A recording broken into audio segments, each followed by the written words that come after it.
everywhere you find a successful white person, there was a black person who also in many ways was benefiting, but who basically threw them the alley-oop. Black people have been throwing your people alley-oops since 500-600 years ago. We brought those slaves to the coast, so all you had to do was load them up and take them to wherever you want them to go. That's called an alley-oop. To sum it up, white people feel and recognize a certain level of inferiority to black people. You guys understand that? No, I'm telling you. You guys understand that. And so, if you go up against a black person head to head, 9 times out of 10, you're probably not going to win for whatever reason. Maybe it's just comfort. Maybe it's like white fragility, as they call it. But so what you do is you manipulate situations to get a advantage. Do you really believe that white people have an inferiority complex towards black people? Yes. But I'm telling you, the number one type of porn that is watched in America by white men is what? Interracial. BBC. Black dudes boning white chicks. But it feels like all the things you're going to are like physical in nature. Yeah, we can go to the mental, because we know that there are great black scientists and stuff. Would I say those black scientists have contributed more than white or European scientists? No, not to technology or anything like that. But you got dudes like, what's the super smart dude's name? The black dude? Neil deGrasse Tyson. Right. No, but what that guy's an idiot. No, man. Come on. Whether you believe he's an idiot or not, he's respected in his field. Yeah. That's what he parlayed into success. He's kind of propped up for being black. We have this concept called black privilege, where black people get propped up just because they're able to do something almost as competently as a bunch of other white people. No, or like before 1810, Britain outlawed slavery and said, if you get caught moving slaves, we're going to destroy your ships. Well, guess what? You're welcome. The Americans, and I use sports, I use just anything we do, we kind of rise to the top. I mean, damn, look at the UFC. Look at anything. And there's a reason for that. So you guys now say, we're not going to compete equally with them. 183,000 African-American troops served in the Civil War. The North could not have won without those black, well, they were African, and they weren't even Americans yet, soldiers. Even Lincoln admitted to that. What's the other guy's name? I'm already mad at black people. Ulysses Grant. No, Ulysses Grant admitted to that. Ulysses S. Grant admitted to that. Yeah. Those black battalions were a crucial part of the North maintaining the Union and submitting the Confederacy. I mean, can we all agree that the state of affairs currently, where you have, a black person who does something antisocial, like in this case, a murder, and then raises $1 million from black people who basically completely ignore the realities of the situation, but want to get behind somebody who's part of their tribe, and then white people doing the same thing in reaction by supporting somebody like Shiloh Hendricks? This is not a tenable state of affairs, and this isn't something that should be encouraged. White people started that, actually. You only started paying attention to it with the recent events.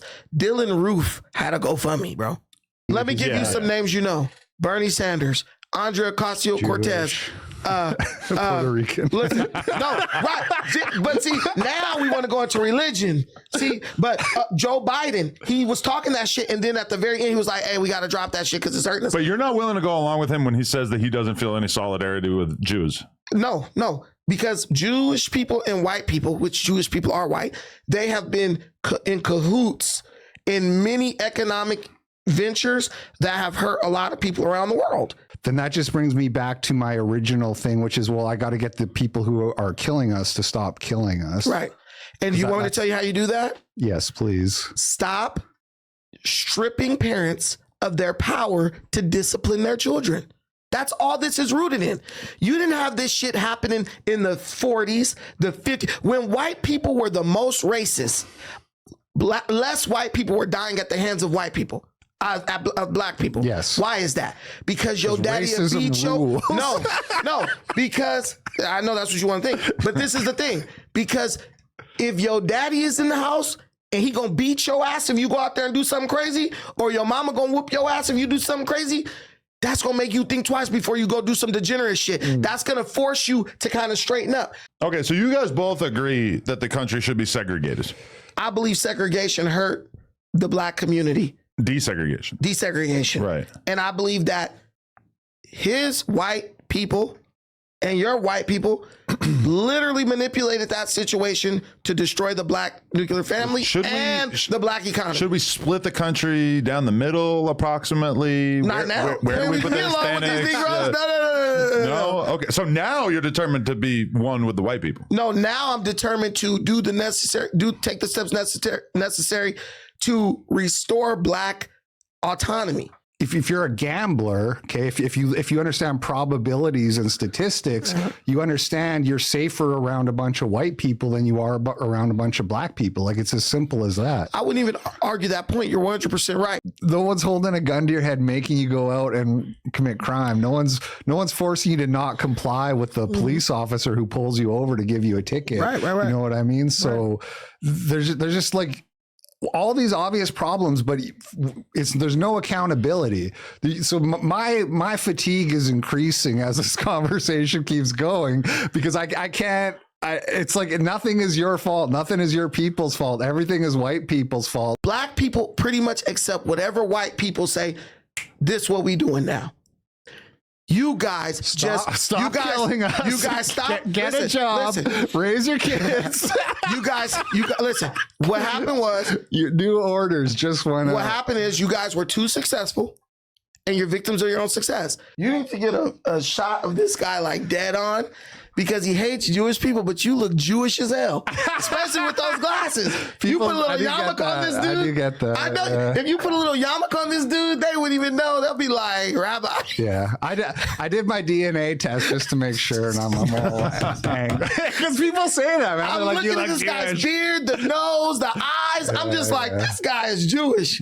We are seeing how the sides are not allowed to play the same game, though, because I'm sure if he started telling you what he thinks you look like, what do you this think conversation would go a different way. I don't know. A fridge? A refrigerator Perry? He's just dude. I'm just listen, man. What was I supposed to say? You mean like a gorilla or something? I also like that you guys have essentially chosen like the same outfit for today. Yeah. So yeah, retry the dude. Lock his ass up in prison for life anyway.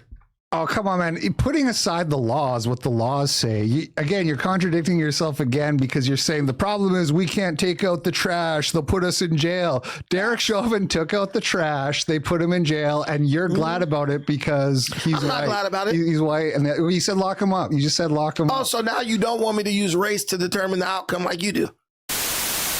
Get out of here. The white man is back, baby. The white man is back.